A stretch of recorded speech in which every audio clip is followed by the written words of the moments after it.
Hello. I guess I can't ask the question if everybody can see and hear us, but I'm going to assume so. And want to thank everybody for dialing in today. This is Anita Antonucci speaking. I'm a Senior Managing Director with Houlihan Lokey and run one of our industry practices. And I want to thank Corey Burse and Gwen von Ledwig and our team here for putting this together. I think this is one of the interesting innovations that come from COVID times, that we would find a way to get together with so many different women from all over the country and maybe world. I don't know if this is international, but those that are thinking about getting into our investment banking careers here at Houlihan Lokey, and we've got a great panel of women who have all very closely related and yet different kinds of careers that they've built both here and other firms before they got here. So looking forward to the discussion among our group, and we've taken questions and topics that have been submitted from the listeners today and are gonna try to hit up quite a few of those. Let me hand things over to Jen Muller to explain our agenda. Jen is probably the longest tenured woman here at Houlihan Lokey, certainly here before I joined in 2002. So she is also the a managing director who co-heads one of our most successful practices at the firm, the transaction opinion practice, and has been super involved in identifying groups of women within the firm and outside, including as co-chair of the Women in M&A panel of the American Bar Association to encourage the recruitment and retention of women in M&A careers. So, Jen. Great. Thank you, Anita. And as Anita said, I'm going to be moderating our panel today. I'm going to start by just introducing our three esteemed panelists. First, we have Surbhi Gupta, and Surbhi is a managing director in our financial restructuring practice. We also have Maria Singer. Maria is the chief operating officer for our corporate finance group. And then we have Susan Roddy, who is a managing director in our corporate finance practice. And I'm going to let each of them tell you a little bit more about themselves in just a moment. And when they do, you're going to hear about different career and personal paths and life choices, and hopefully one or more of them will resonate with you. Aside from their backgrounds, I'm also going to ask them some of the most common questions that we hear from students and from young female professionals. Many of you submitted questions in advance, and thank you. We are going to do our best to weave your questions into the discussion, and apologies if we don't get to it, but we're doing our best in limited time. If you also have an ad hoc question, feel free to enter it into the Q&A box, and again, we'll do our best to answer them. Finally, I hope that you will ultimately glean some tips on how to be a successful woman in investment banking. So with that, I'm going to ask each of the panelists the same question, which is starting with Surbhi. Can you tell us a little bit about your personal story? How did you get to where you are in your career today? And what is it that you like about it? Why are you still here? We need you to unmute. Surbhi, I think you're muted. Darn it, already trying to iron out these kinks, and it's only 2 minutes in. All right, here we go. Thanks, Jen. Hi, everyone. This is Surbhi here. You know, my story is a little bit of a non-traditional entry into banking in the sense that I went to Swarthmore, a liberal arts college in Pennsylvania, pursued economics and math as an undergrad, but also had a taste for finance and accounting. Both my parents are kind of in and around those industries. And so I ended up pursuing careers, or started interviewing for jobs coming out of school along economics, finance, and accounting. And of course, trying to pick one track and choose a job in that career is overwhelming enough. So think about 3 different tracks. And so my dad intervened and said, this is crazy. You need to think and be a little bit more informed about how you're pursuing which area. And so at his recommendation, actually, I decided to pursue a master's at the London School of Economics. So I went straight out of undergrad to LSE and did a master's in finance and accounting. And that sort of armed me with the information as to which area I wanted to pursue. And lo and behold, it was finance. I ended up, this was back 15 years ago. So I've been at the firm for 15 years now, started as an analyst. And if you think back in 2004, at least for those of us that are on video, will remember it, I think, a little bit more than others. But that was a peak M&A time. And so I was interviewing primarily for M&A opportunities. And a slot opened up at Houlihan in our London practice. I actually thought going into the interview, I was interviewing with the M&A team there, but I was interviewing with the restructuring folks. And they subsequently gave me an offer for restructuring. And I said, gee, thanks. What is restructuring? And so they said, do a little bit of digging, happy to talk about it. I did so, found it fascinating, and thought, if I don't like it, I'll transition to M&A. And so 15 years later, I'm still here. As to why I am still here, I think what I love about restructuring, beyond the core analytics that frames all of investment banking, really, the key for restructuring to me is just the sheer negotiating and game theory aspect of it all. And ultimately, the chaos that ensues. I mean, the current environment, for instance, we are just being inundated with companies who are running out of cash in a matter of days, have massive issues vis-a-vis their capital structure in what is a zero revenue environment. So you have to sort of thrive in the chaos, so to speak. And I recognize that I love that early on. I think the other piece that I like is the certainty that there is a transaction at the end. You may be on the wrong side of it, but there is a transaction to be had. And so there is that certainty, which I also like. It's a very interesting, constantly evolving, and very dynamic group to be in. Great. Thank you. Maria, do you want to go next? Sure. Hi, everyone. Glad to be virtually with all of you. My, start was not that different actually from Survey's. I went to Dartmouth undergrad, was an economics and government major. Unfortunately, many years ago. And at that point, there were many fewer summer opportunities. And so I had, a financially related job for a summer, but not in investment banking, and really didn't know a ton about investment banking, but knew I liked numbers and I liked people. And so when I was doing my research, and Dartmouth had no types of accounting or anything like that. So really no background in it, but really when I started doing my research, it was really a great combination, on the surface of the two. And so I started off as an analyst back at a firm that doesn't exist anymore called Wasserstein Perella, which is an M&A boutique. And I was in the industrials group there for 2 years, after which I always used to say, again, this is again putting a little age on it, but I worked 4 years in two. And so I really wanted to see what else was out there in the world. So I went to business school at Harvard after my 2 years as an analyst, thought about a lot of different types of opportunities, did actually consulting for my summer role, and found that I really missed a lot of the things that investment banking offered. A lot of really smart people, not that anything wrong with consulting, but really liked the idea that you actually interacted at a very young age with pretty senior level people in organizations.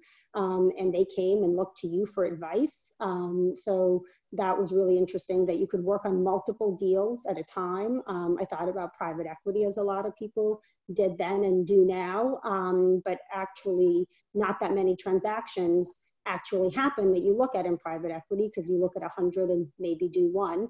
And so coming out of business school, I went back to investment banking. I did technology for a number of years, saw the up and the down of a market long ago, and then said, gee, I want to try something different.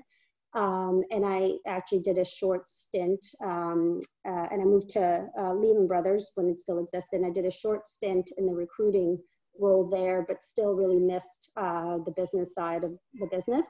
And so went back in and worked in debt capital markets at Lehman. And interestingly, my last job at Lehman was in Dick Fold's office as the company went bankrupt. I promise it wasn't me. I had just started. But so that was a very interesting experience, different than anything I had expected. At that point in 2008, it was clearly a very difficult market environment.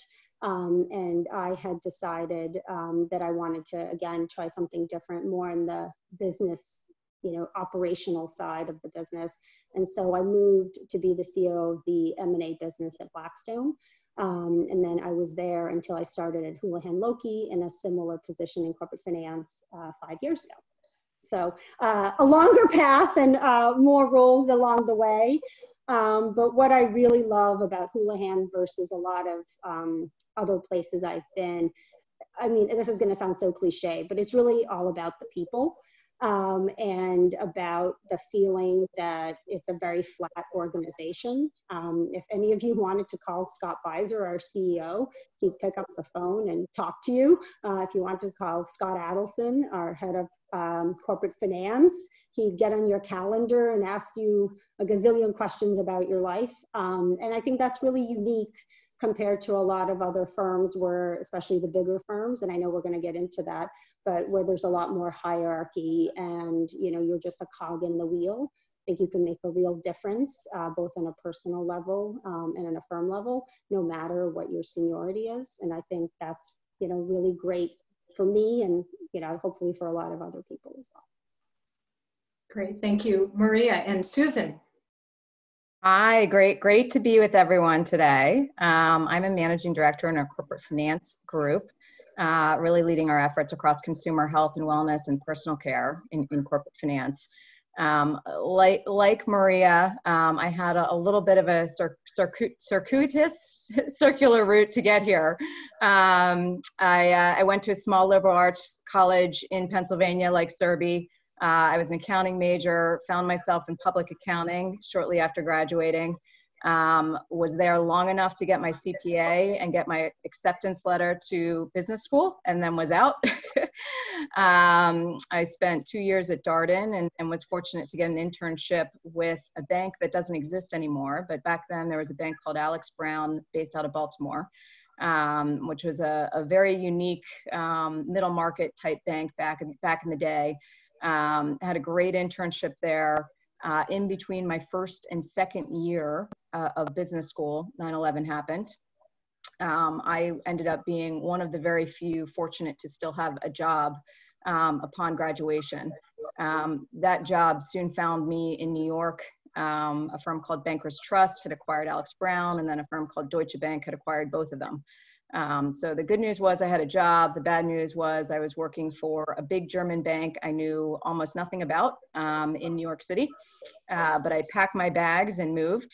It was an interesting time to be in investment banking with a bulge bracket. At that time, we were in a recession. There weren't a ton of M&A deals going on. There was some activity across the board. But I would say it was a good experience in the sense that you got exposure to different products from different groups. But I learned enough in my few years there to know that it wasn't a place where I saw myself for the long term. And I wanted to think about, what else could I do from a career perspective? I left in 2004 and joined PepsiCo in the corporate strategy and M&A group, and really spent almost 5 years traveling throughout Europe, quarterbacking deals for Pepsi, UK, Germany, spent a whole bunch of time in Russia. It was an incredibly exciting time to be in M&A, to be working for a large corporate that was focused on doing deals, and it was an incredible experience. After 5 years, I was pregnant with my first daughter and frankly, very burned out. I had been traveling a lot, working a lot of hours. Looked at my husband. I was in a very fortunate position to have the ability to choose whether I wanted to work or not. And I made the decision to stay home with my daughter and start a family. And so I am probably one of few female bankers you'll meet who took the time to do that, but I spent nearly 5 years at home with 2 daughters until they were in preschool. And then I was contacted by an old colleague of mine who was looking to build out the consumer practice at Houlihan. I had breakfast with him. I remember thinking he was absolutely crazy for thinking that a Connecticut work-at-home mom could go back into the workforce and back into investment banking. But he convinced me to meet some people at Houlihan and to think about it. And lo and behold, I spent some time meeting people at Houlihan and was convinced to give it a shot. I've now been here, actually Friday will be my 7 years anniversary with the firm, which is incredible. And I can think of no better way than to celebrate than to be here with all of you women today. But I can just echo what everybody else has said. It truly is a unique culture, mostly driven by the people. It's a place where you will find many people have come and never left. It is a very collegial organization. It's a very entrepreneurial organization, but it's the people that make the difference. It's been a fun 7 years, and we look forward to many more. Great. Thank you, Susan, and congratulations on your 7-year anniversary. Moving on to the next question, one area where a lot of those starting out their career might grapple with is, do I work at a large bulge bracket investment bank, or do I work at a middle market firm? And what are some of the considerations in making that kind of a decision? And maybe, Maria, you can provide a little bit of guidance on some of the considerations when trying to make that decision. Yep, happy to. And clearly, others, can chime in after with their, views as well. But having worked at larger places and quote unquote smaller places, clearly there are both cultural differences, differences in responsibilities, differences in the type of work you get to do. And so, there's no right fit for any one person. Clearly, the big investment banks have a lot of people and resources that are devoted to the infrastructure of an analyst or associate program. So whether that's training, whether that's very formal programs around, development and things. So there's a lot of, positives you can do when you have economies of scale, because, it's easier to put it all on. In a smaller organization, it's the same people who are doing a lot of different, wear a lot of different hats. And so you just don't have as many resources, not to say that we don't focus a lot on it. But if you want a very mainstream, large class, part of something, big, where you can do, public capital markets and, have exposure to a very broad set of different transactions and parts of the business, potentially a big investment bank could be the place. Now, the negatives, at least from my perspective, that come with that is much more bureaucracy, much more internal presentations, many more, you're just a number as opposed to a person, and, much less personal. I talked earlier about being able to contact, the most senior level at the firm. In most of these very large organizations, their figureheads, even the MDs potentially, going into their office can be a difficult thing to do, versus in a smaller organization, it's much easier. And I can only clearly speak for a couple of places I've been, but in general, in Houlihan in particular, there really is an ability to access anybody in the organization very easily. And so if you're somebody who's a self-starter, who wants a lot of responsibility from a very early age, who's proactive, who wants to own their career and really build on something, who wants a lot of transaction experience as opposed to just a broad experience, I think a smaller firm provides a lot more of, that level of responsibility, those transactions. You know, both on, I think in any of our businesses, we do a lot of transactions, right? Whether it's the valuation business, whether it's the restructuring business, whether it's the M&A business, you know, we're leaders in the number of deals that we actually execute. And so as a junior person, you're going to get to work on a lot more deals than in a lot of other places. They may not be as diverse. You're not going to do an IPO, for instance, or if you do, you know, we're going to be, you know, largely uninvolved. And you may never have to write a credit memo to do, you know, a loan potentially, but you're going to get much deeper experience in whatever it is that you do. And you're going to get a lot more responsibility from a very early age, from my perspective. Yeah, and I would just add to that, you know, as a junior banker, right, when I was at Deutsche Bank, it was not uncommon to be part of a team where there was 15 people from Deutsche Bank on the working group, right? And it could be an M&A deal, and you could be in the consumer group, but there'd be 5 people from M&A that were also on the deal. And so the level of responsibility, to Maria's point, was limited, just given the sheer number of people that were involved. At Houlihan, you know, we might have deal teams that range from 3 to 4 people, but it's also not uncommon for me to work directly with an associate or analyst if it's a smaller deal, a one-off transaction, or some other unique situation. So you really are in an environment where you are going to get a lot more exposure to senior management. You are going to have interaction with the CEO, the CFO of the client. You are going to be a part of the kickoff meeting. You're usually going to be a part of the management presentations. They're going to know you by name.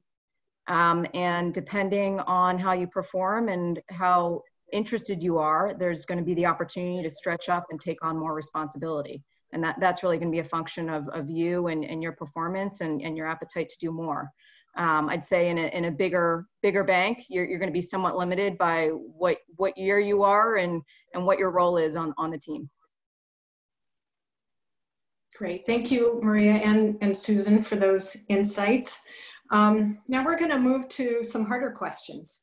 We're going to talk about work-life balance. We're going to talk about family. You've already gotten a glimpse into some of that through the stories, but maybe, Susan, if you could kick off the discussion about work-life, and have you thought about work-life balance, and how has that evolved perhaps over your career? It's a great question. I say if you asked me, 10, 15 years ago, I would have said, yes, I'd like it, but not know what that means. And I think it looks a little bit different for all of us. I think an overarching objective for me is, frankly, just to be present wherever I am, right? And so whether that's at work and having the ability to be able to focus 100% on my clients and my team, or at home and being able to, frankly, put work down and focus on my kids. That's always a challenge. I am not perfect at it, but it's something both my husband and I strive to do. We have made it a priority to be here for our kids for, all of those important moments in their lives. We try to find ways to be active in their, whether it's coaching, volunteering at their schools. We figure out ways to work that in with what we have to do in our jobs. And, even picking up and dropping off kids in preschool, right? I mean, sometimes it's the mundane things that you think aren't that important, that you realize are quite important in your kids' lives, that you need to figure out how to work around your work schedule. I'd say the benefit of a place like Houlihan is truly having a family supportive culture that encourages that. One of the first things that surprised me about Houlihan was the lack of FaceTime, for example, right? And I know that's a real mantra in our group. I'm sure it's consistent across others, but if there isn't work to be done, we want our team to be out of the office. Not everyone has kids, but certainly they have other things that they would like to do with their time. And that is certainly something that we all prioritize and we think is important.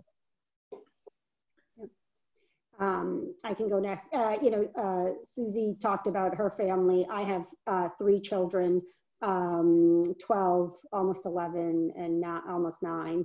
So clearly a little bit hectic all the time, and they're pretty close in age. So somehow I think I think the first 3 years, of each of theirs, I don't remember any of the hours at this point, given the days are all hectic and there's a lot going on. But I think you have to fit each person. There's no answer that is universal for anyone. I feel like every person has to figure out what are those things that are important to them. So it can be kids, it can be working out, it can be traveling, it can be dinner, gourmets, whatever it happens to be.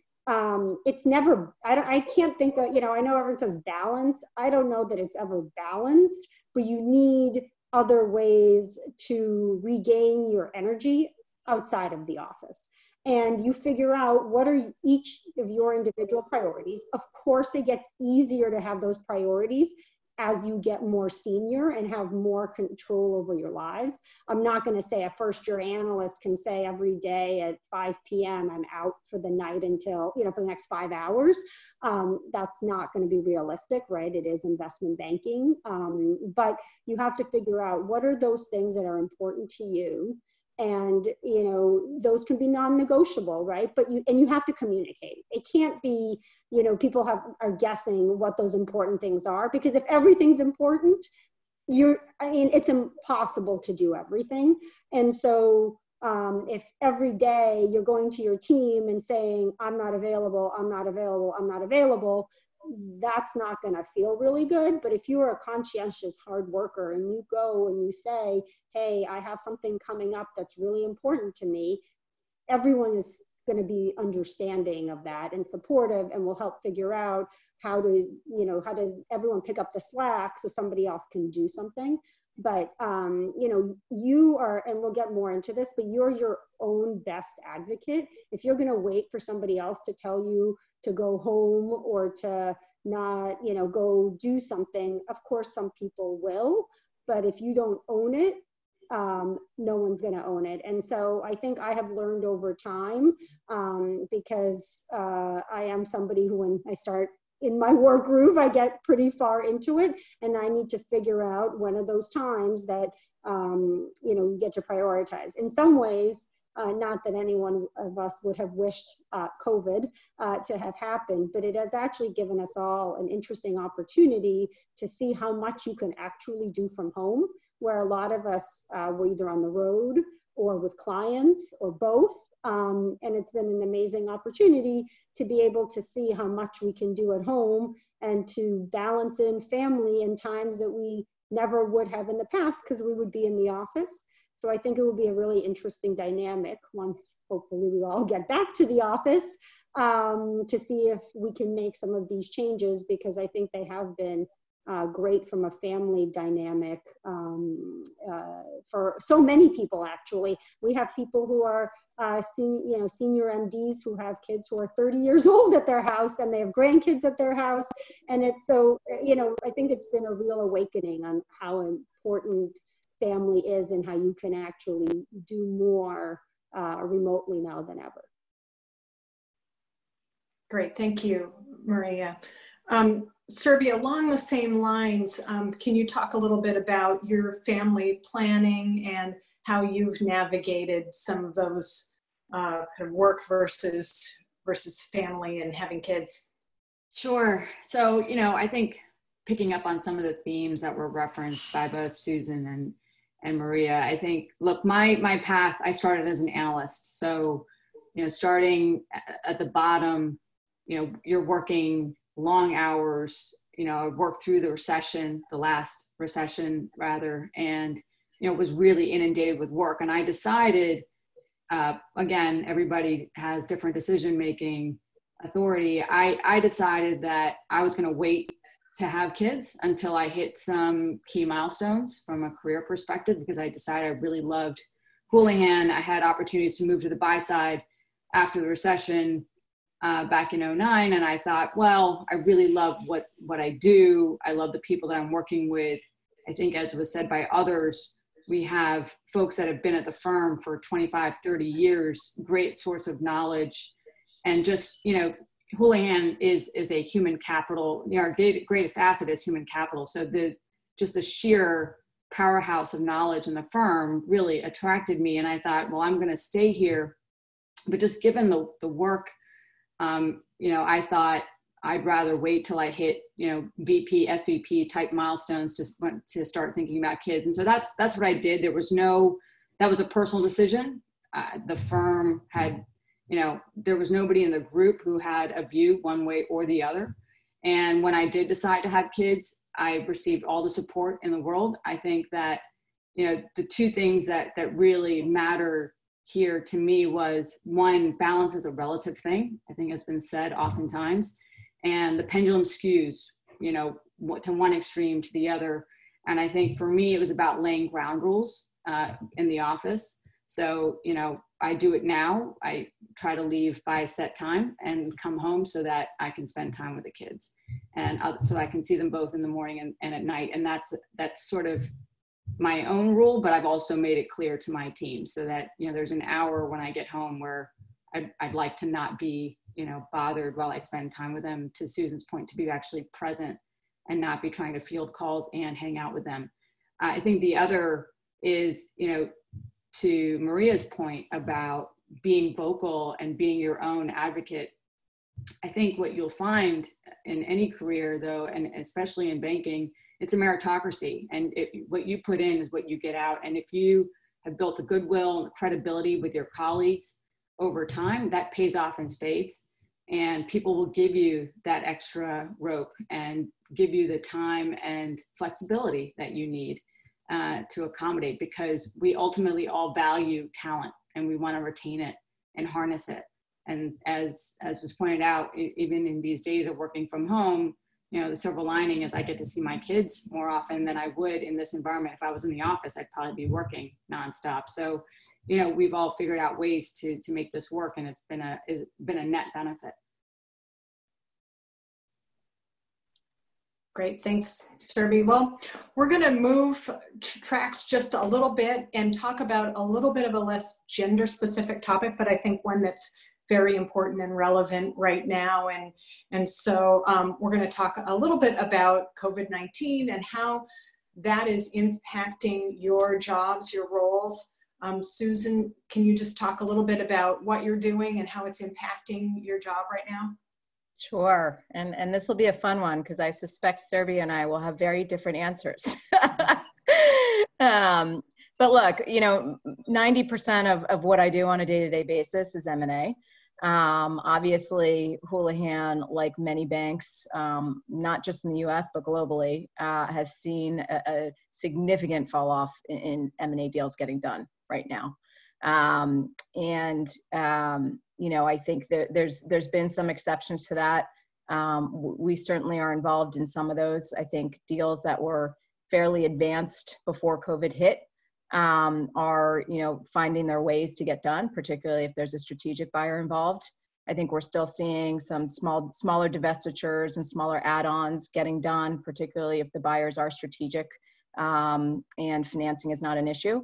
But for the most part, most deal activity has been put on hold, which means, obviously our day-to-day looks very different than it typically does.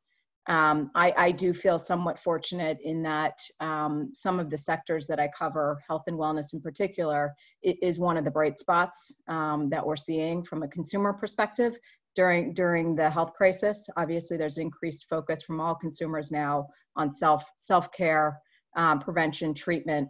All of those types of products are areas that we are close to. So those companies are thriving. I am optimistic, at least, that once we see our way through this, once people are able to return to an office, to travel safely, once consumers are able to shop in brick and mortar again, that M&A will pick up, particularly on the strategic front. But for now, we're in a bit of a holding pattern as this plays out. So from a restructuring standpoint, I don't know, can you curse on Zoom? I just want to say that things are going to hell in a handbasket, but it's crazy out there. It's unfortunate. You know, what we're seeing is, you know, just to draw a comparison, in the recession 10 years ago, we were inundated with opportunities, right? You were dealing with, we dealt with Lehman and the CITs of the world, all the way down to General Motors, to smaller names. So, but they were all businesses that were underlying fundamentals where you could say good business, bad balance sheet. And so we spent a lot of time trying to figure out ways to really focus on the deleveraging side. How do we just reduce the debt and really come out the other side a better, stronger business? Flash forward to COVID, and we find ourselves, you know, as I said earlier, in a zero revenue environment. It doesn't matter how strong we were going into COVID, everybody is taking a massive hit. You're seeing investment grade businesses having to raise liquidity now at 9, 10, 11% in the market, which is more than triple the cost of what it was for them in a pre-COVID environment.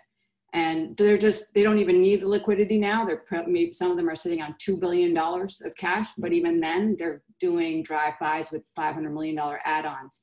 So it just goes to show you, you know, here, regardless of size, regardless of the strength of your business, to operate in a zero revenue environment, nobody was ever prepared to sit on that kind of cash to still deal with the cost of running a business. You have payroll, you have rent, you know, you have just the sheer day-to-day operations, because ultimately the view is on the other side of COVID, there's going to be a demand or a resurgence, and we can all debate what that demand curve will look like. But the idea is there will be a resurgence of sorts. So you have to keep the lights at least on in some form to be prepared to come out the other side.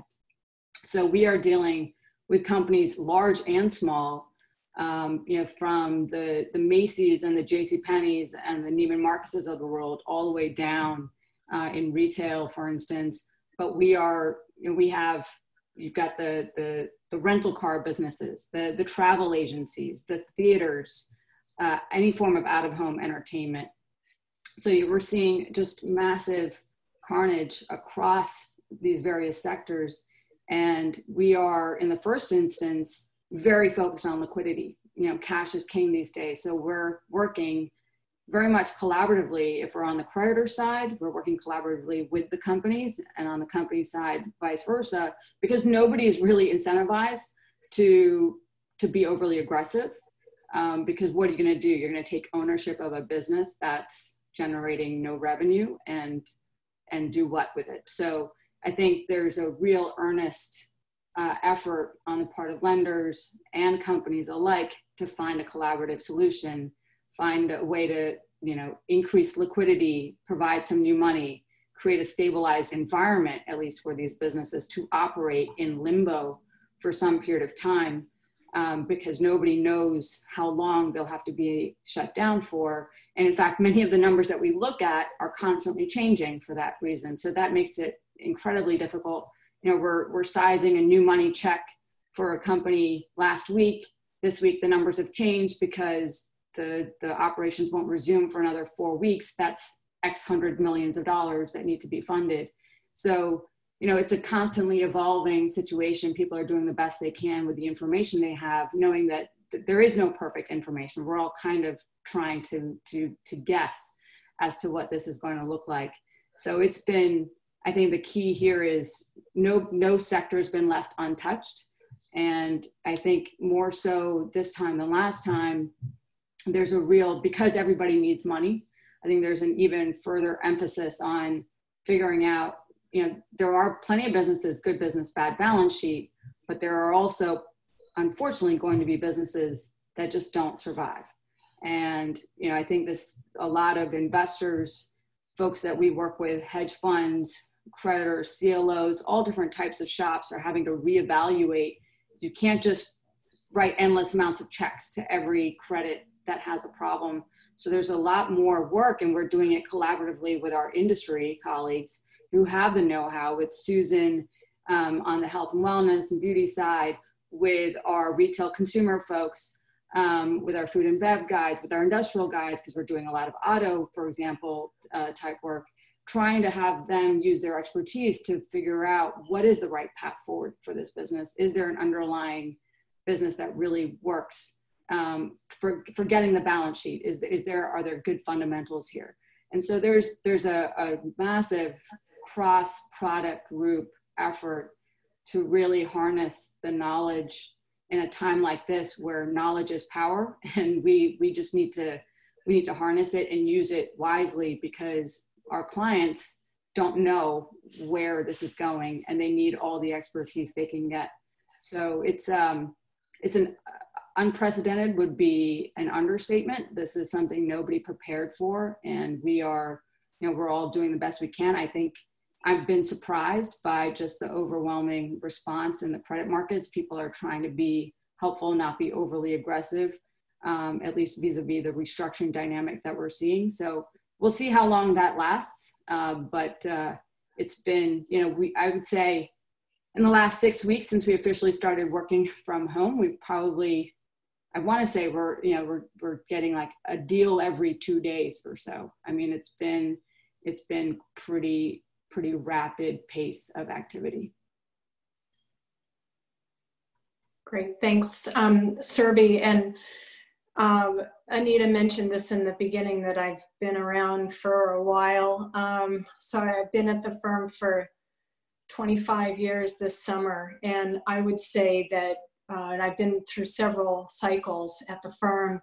And I would say by far more than ever, the amount of collaboration and interdisciplinary requirements of the current environment is causing everybody in the firm to work together more than I think I've ever seen, in terms of pulling together all of the areas of expertise to solve these problems that Surbi's talking about. So regardless of where you are in our firm, we are nimble enough that we've been able to pull together all of these different disciplines to solve these problems, and no one is left out at the firm. Everybody has something that they're contributing that's extremely valuable to our product solutions right now. And so it's been wonderful to kind of see the model play out so well. So we're gonna switch back a little bit and talk about not just challenges and how to deal with challenges, but also potentially some of the positives. Are there positives about being a woman in this environment? And is it an advantage in any way? Maybe Susan, can you give your perspective on that? Yeah, I thought this was a really great question. I don't know if you came up with it or if it was a question that someone submitted. And interestingly, if you would have asked me this 7 years ago, I'm not sure I would have had a great answer. But I think we've come a long way, and I also think it speaks to a lot of changing dynamics with the companies that we're working for. Look, I spent all of my time in consumer products. The fact is 70 to 80% of all products are purchased by women. Think about that for a minute, right? So as I'm having conversations, whether it's with CEOs, founders, entrepreneurs of these brands, we are, for the most part, the demographic that they are trying to target. And that puts us in a very unique position to be having conversations with these folks. We have a number of women on our team, and we empower them to think about what does it mean from even a millennial perspective, right? So for brands that are specifically targeting younger women, how do those brands speak to them? So I think we're in a very different kind of world. I have found more and more of the founders and CEOs that we are speaking with are women themselves. That has certainly changed over the last 10 years. And I can say, and I'm proud of it, as of today, half of my clients are women. And I can't say that I was hired because I'm female. I certainly hope that wasn't the reason I was hired. I hope we were hired because we're the best bank and we'll do the best job. But do I think it helps that we can connect with them on a personal level, that we are all looking to balance careers, families, that we can relate, and that certainly we understand the brands that they are building? I absolutely think it does. Great, thank you. And Maria, if this has been an inspiring discussion for our audience, what can they do to either position themselves and prepare themselves for a career in this field? Yeah, there's clearly a little bit depends on what their backgrounds are and their knowledge base and all of that. But honestly, it's going to sound like a weird answer, but desire, right? You know, anytime you put your mind to something that you want to do, and you have a plan, and you're really thoughtful about why you want to do it, and you have a really good assessment of, you know, being self-aware is important to understand. If you look at what your skills are and where you're good and where you're weak. So if you're thinking about, you know, wanting to be in investment banking, I think today's different. Just saying, oh, I was an economics major, I know nothing, I know doesn't work. And so making sure that where you are weak, you beef up. If you don't know accounting, take an accounting class, or training the street class, or there's so many available places now to take a class in something that you're not good at. If you're painfully shy, you know, figure out how to not change who you are, because you don't want to be somebody you're not, but to feel more comfortable expressing your opinions and being more outgoing than you maybe naturally, you know, want to be. So I think it's really, because there'll be different path for every person depending on what their academic background is, what their interests are. So really taking a really closer look at, you know, where you think you need to invest in yourself.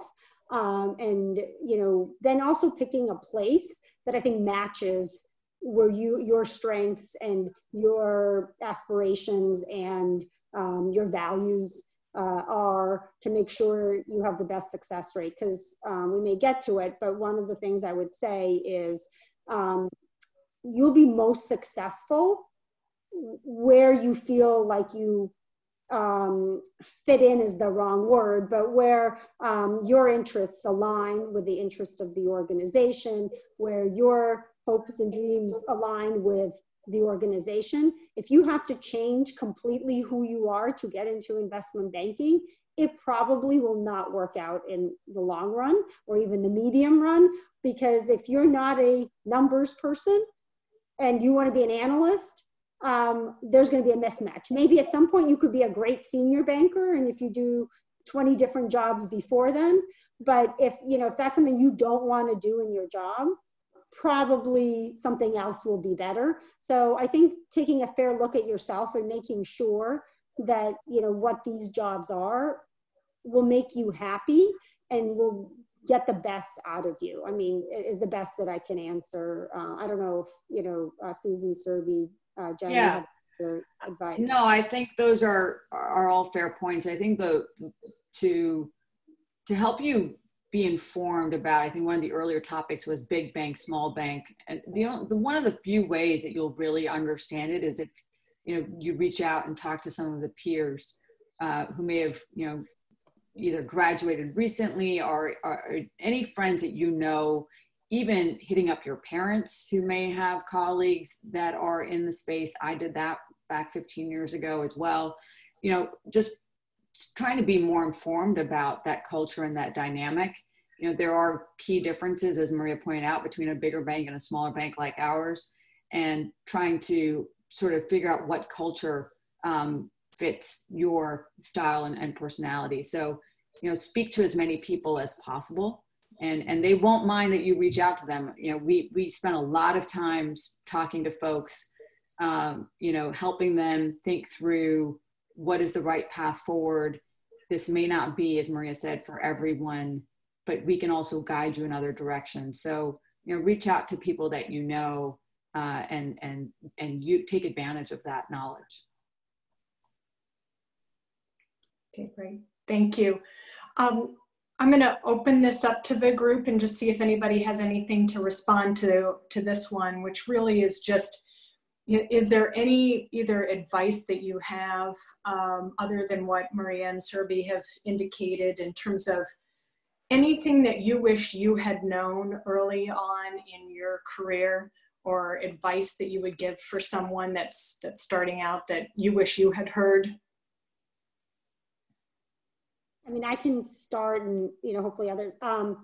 I think as a junior banker, and there's a fine balance in this, so I don't want everybody to go out there and start pounding their chest about how amazing they are and how awesome everything is. But and I'm going to make a very general statement, which will probably be untrue for some people, but has seemed to have been true for myself at least, and many of the women I've talked to, especially as and I'm thinking more as junior bankers as opposed to as you get more senior. But a lot of women tend to put their head down, do a really good job, and expect at the end of the year that all of that will be recognized. They'll be not just financially rewarded, but told what a great job they do, given that next promotion, and because they've done a great job. And of course, your number one job is to do a great job. So I don't want you to think that if you talk a lot but don't do anything, that's going to solve anything. But I think what I have learned over the years is you also, in a lot of ways, have to be your own self-advocate. What that means to me is, when you have done a really good job, people should know about it. But more importantly, you should figure out how to get the feedback that you need to continually improve, and not wait for someone to say, we just finished a project, or here's your year-end review, because you want to be developing all the time. So speaking up for yourself, getting that feedback, getting the recognition when it's warranted, if something, and if you feel like you didn't get that, being able to stand up for yourself and talk to people and understand why, and understand how you can improve, and really own your career. Again, not day one, and you got to come in and show, prove yourself in any job that you do. But then it's important to be an advocate for yourself in your career, because a lot of the guys will be doing that along. I think this is Serbi. I would add one thing that in retrospect, I wish I had known, which is mentorship comes in all forms and sizes.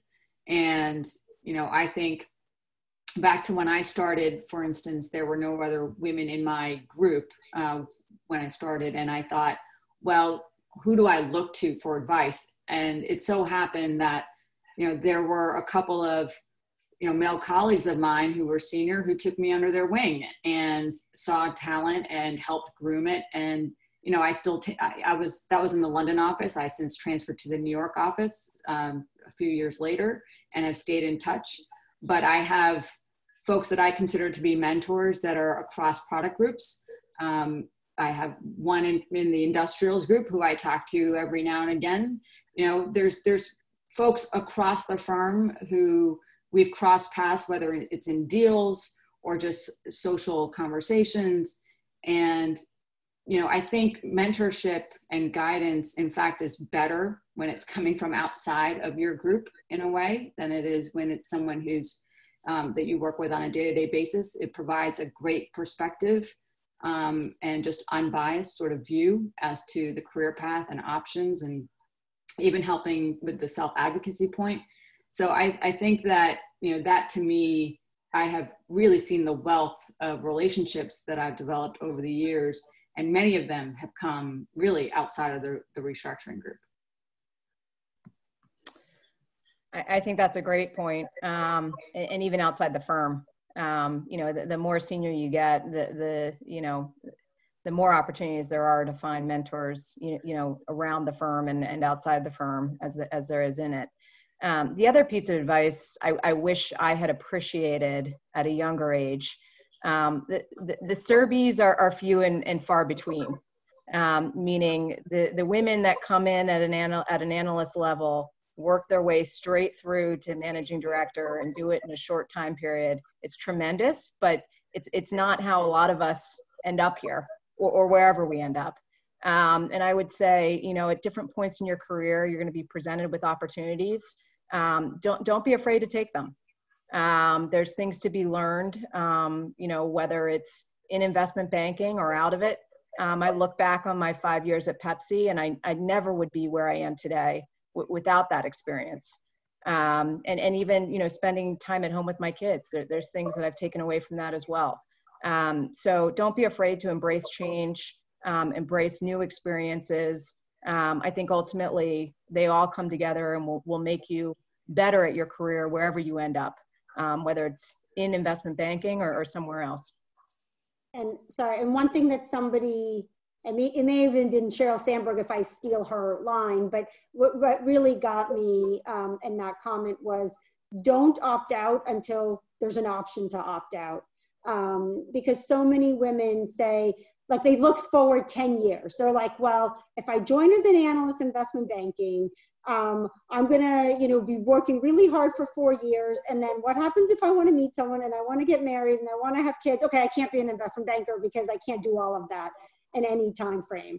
And I would just say, you know, look at things in much smaller chunks. Like, are you enjoying what you're doing? Are you learning? Are you growing? Are you getting the experiences that you want? And then you look forward another, say, 2 years, and you say, wow, am I growing? Am I learning? Am I having a good experience? And then it's much less daunting. And then life happens and other stuff happens, and you figure out if it's, you can balance it or you can't balance it. And sometimes you think you can't, but you like it so much that you do, because, you know, we're all strong women who figure out when adversity or whatever comes, or kids or, you know, negative, positive things come our way. And so I wouldn't make lifelong decisions at early ages until you've had a chance to really experience things and then make that decision. Don't look so far forward that you're not living in the present. And would be the other point I think is really important. And Anita gave some opening remarks, and I didn't mention back that she is our one female senior managing director, which is an honor title at the firm. And so I don't mean to put you on the spot at all, Anita, but if there are any words of wisdom that you would like to share, I'm sure the audience, including us, would love to hear them. Jen, I was just thinking that question was such a good one, and I hadn't thought about an answer since I'm not a panelist, but I will give an answer because it's a great question. And my thought is back to that work-life balance point. It applies in how you think about everybody you meet, not just how you allocate your time, right? So I think everybody you meet, from your first investment banking interview, or maybe it's still your college roommate, to your clients, if I had known this when I was younger, I would have looked differently at the longevity of those relationships, because you just never know how long you're going to know them and what ways they're going to affect those career decisions Susan was talking about, or the mentorship situations that Serbi was talking about. In 2019, my largest fee-paying client is a guy I met 20 years ago in a data room in Buffalo, right? I don't think either of us thought that we'd be both friends and professional relationships this many years later. And I think about how many people I meet that I met that long ago, that maybe if I had thought a little bit more about them as both a friend and a colleague, it's just really significant. Everybody you meet in our career, I'm not saying you should look at them like, what can I get out of them, or try to be friends with all your clients. That's, neither of those are realistic, but everybody you meet is somebody that can be shaping your career. Great words of advice. Thank you very much, Anita. And I think that concludes our panel today. So I want to thank the panelists as well. Also want to encourage people who are listening in or watching to feel free to link in with anyone or all of us. Let us also know if you're interested in maintaining any kind of a dialogue. We are trying to figure out how we can really connect with other women in the community that are interested in being in this field and or working at our firm. So don't think we're too busy to want to reach out and develop relationships with this important community. We are here because we are very focused on increasing the level of participation and retention of women at our firm and in the industry. So Thank you all for listening in, and have a good afternoon or evening. Bye all. Thank you. Thank you. Thanks.